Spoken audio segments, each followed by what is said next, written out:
I mean, I have no stake in the outcome of this experience. I'm here to hopefully make the world a little bit better by my presence in it. I'm only here for a breath. It's such a short ride. I mean, I'm 64 years old. I remember when I was a kid just the other day.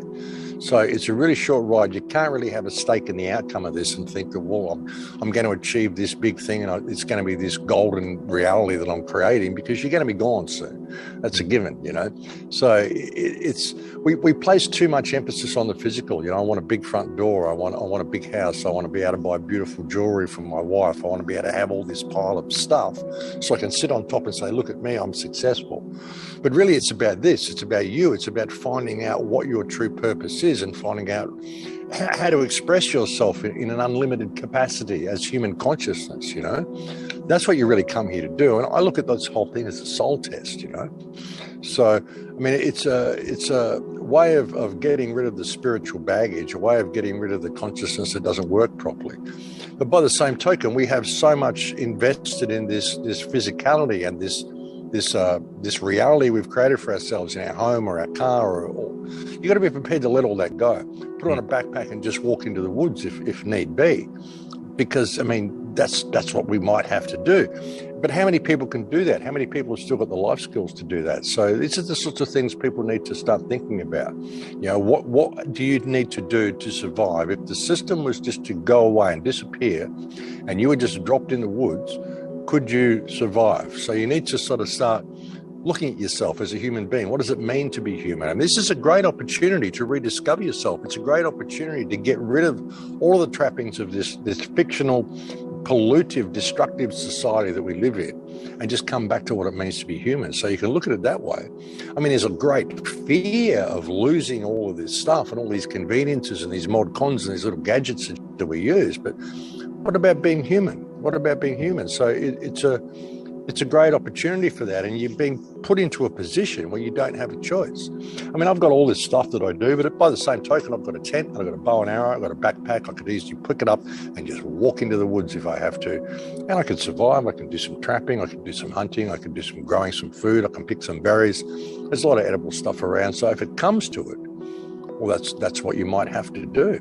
It's an energetic universe, and it's a world of mirroring, a mirroring emotion. If you can think of it as a projection, you know, there's only really one of us here. You know, if you can think of the mind of God shattered into 7 billion fragments, so it can experience itself. We can have a conversation, but it's a law of mirroring.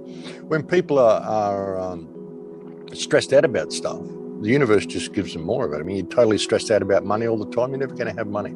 You're always going to be stressed because it's a mirror. It's a mirror.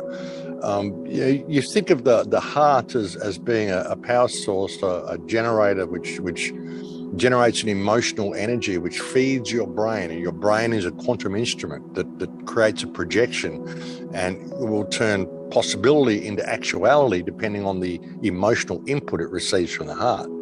So when you're stressed about stuff and you think, oh no, the cops are going to pull me over, the cops are going to, of course they are, because you're pulling it in, you're drawing it in. I just don't think about that stuff. It's not part of my reality. And so I just don't call that in, you know, and that's just the way reality works. It's just the way the universe works. It's a law of mirroring.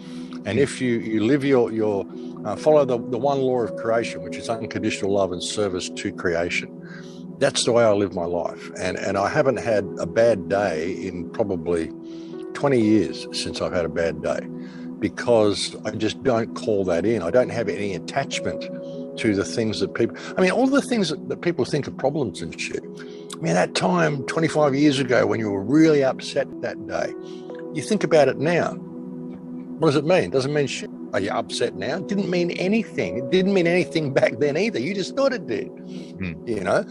This is the stuff with all this baggage that we hang on to. People live their lives in a state of anxiety and fear, usually over stuff that happened in the past, which doesn't exist now, or apprehension of stuff which may happen in the future, which doesn't exist now.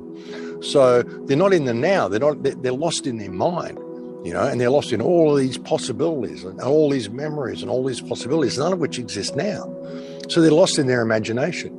You know, they're lost in their mind. They're living their lives in fear of the non-existential. You know, and fear of the non-existential, well, we call that insanity.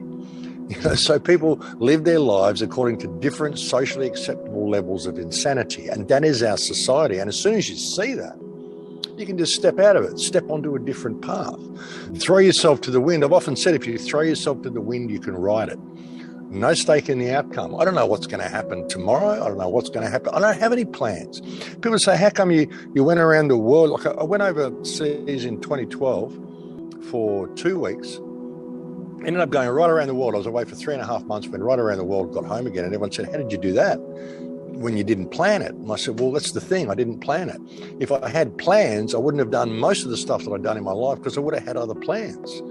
But, you've just got to let yourself be open to the possibilities and just flow with it. And you end up in the most miraculous places, doing the most miraculous things. It's even when you start a project and you've got this vision of what it looks like at the end, let it, when you start a project, it becomes a living thing. It becomes an organic life force. Let it form its own life. And then something might happen that you didn't even see. You couldn't even foresee where it was going to take you. And it took you to this incredible place and became this incredible thing that you didn't even know you were going to build or construct because you just left it open to do it itself. And you didn't have a stake in the outcome of what it was going to be, this thing, So that's the way I look at life. And I think if people look at that life, you find it just unfolds organically. And it's people's inability to do that and to let other people dictate what they can and cannot do and what is right and what is wrong and whether you're healthy or whether you're not, which has all led to this situation. It's this lack of responsibility. People want freedom, but they don't want the responsibility that comes with being free. I want to be free. You tell me when I'm free, and then you tell me it's safe to go outside and it's all good. That's not what freedom's about, and that's just the weird mentality we've got. People want freedom, but they don't know what that freedom is. They want to be free to have the choices that somebody else gave them, And what is enlightenment? Enlightenment is a breaking down of the veil. Enlightenment is a very uncomfortable process. It's a breaking down of everything you thought to be true. And that's what this is. Yeah, just believe in yourself. We're at a really important time. So now is the time for you to believe in yourself and have that power. And we can move this forward. No stake in the outcome, folks. Face infinity without flinching. That's what you came here to do. This is a big test. This is a big moment. So yeah, grab a hold of yourself. It's going to be a good ride.